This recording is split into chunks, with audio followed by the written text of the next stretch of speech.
മമ്മൂക്കയുടെ കളങ്കാവൽ സിനിമ ഇങ്ങനെ കണ്ടിരിക്കുകയാണ്.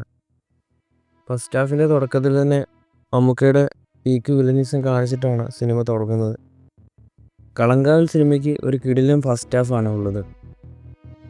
സിനിമയുടെ background score, music, direction, writing എല്ലാം മികച്ചു നിന്നിരുന്നു ഫസ്റ്റ് ഹാഫിൽ.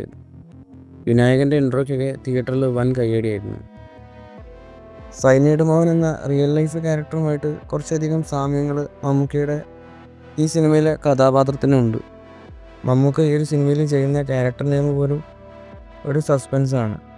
ഇവിടെ മമ്മൂക്കയുടെ വില്ലൻ ചെയ്യുന്ന കൊലപാതകങ്ങൾ വ്യത്യസ്ത പാറ്റേണിലൂടെയാണ് ചെയ്യുന്നത്.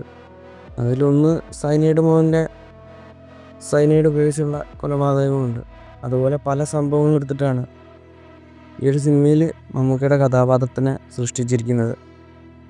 പിന്നെ സിനിമയുടെ ഭാഗത്തുനിന്ന് വന്ന പാട്ടുകളൊന്നും മുഴുവനായിട്ട് ഈ ഒരു സിനിമയിൽ പ്ലേസ് ചെയ്തിട്ടില്ല.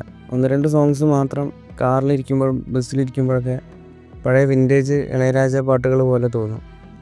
എനിക്ക് തോന്നുന്നു ഇളയരാജയുടെ കോപ്പിറൈറ്റ് പേടിച്ചിട്ട് അവർ തന്നെ ഇളയരാജയുടെ മോഡലിലുള്ള സോങ്സ് ഉണ്ടാക്കിയതായിരിക്കുന്നത്.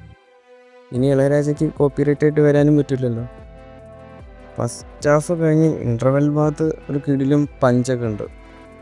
അതൊരു അൺഎക്സ്പെക്റ്റഡ് ട്വിസ്റ്റായിരുന്നു.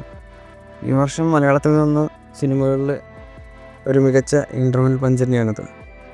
പിന്നെ സെക്കൻഡ് ഹാഫിൽ സിനിമ പതിയെയാണ് പോകുന്നത്. എന്ന് വെച്ചാൽ ലാഗൊന്നും ഫീൽ ചെയ്യുന്നില്ല. ക്ലൈമാക്സ് ആയപ്പോഴും ഒരു ഗംഭീര ട്വിസ്റ്റ് ഉണ്ട്. വിനായകന് പെർഫോം ചെയ്യാൻ പറ്റുന്ന രംഗങ്ങളും വിനായകൻ്റെ സീൻസൊക്കെ വൻ റൊമാൻറ്റിഫിക്കേഷനാണ് ക്ലൈമാക്സിൽ തരുന്നത്. പിന്നെ ടൈലൻഡിൽ മമ്മൂക്കയുടെ ക്യാരക്ടർ വീണ്ടും ഈ ഒരു ക്രൈം തുടരുമെന്നുള്ള രീതിയിൽ ഒരു സീന് കാണിച്ചിട്ടുണ്ട്.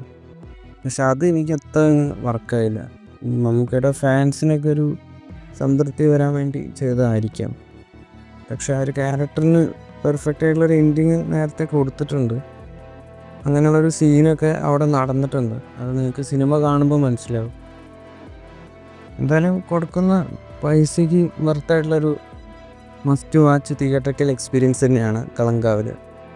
തിയേറ്ററിൽ എക്സ്പീരിയൻസ് ചെയ്യേണ്ട ഒരുപാട് സീനുകൾ കളങ്കാവലിലുണ്ട്.